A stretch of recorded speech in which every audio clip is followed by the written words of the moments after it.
I love wine. I love the wines of the world, and the wines of the world inform my winemaking to this very day. The wines I love are elegant, but they also have a life force. They have a vibration. They tend to be aromatic, they tend to grace the table and enjoy a long, interesting life. That's exactly what I've been trying to do all these years.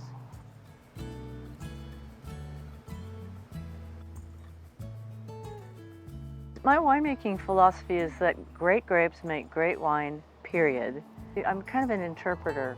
My job is to let the vineyard speak and to let the vintage speak too. Mother Nature throws us something new every year, and I want that to come through in the wines.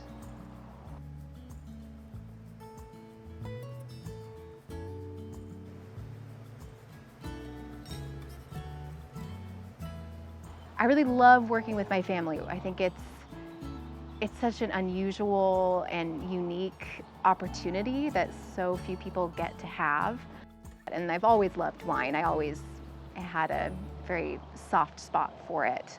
But coming back, working in the vineyards, working in the cellar, kind of all over the place, hospitality, I just fell back in love with it.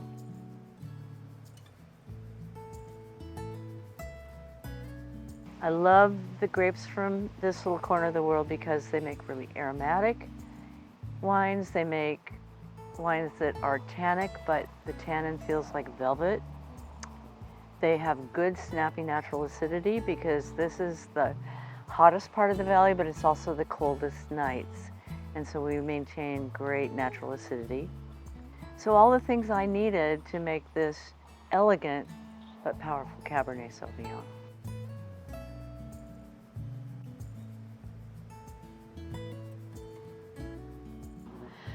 I think that I get really clued in through the farming. I think that that's one of my favorite things. You really learn to take things as they come and really take every day as a different day. And I think that that's one of the things I really, really love.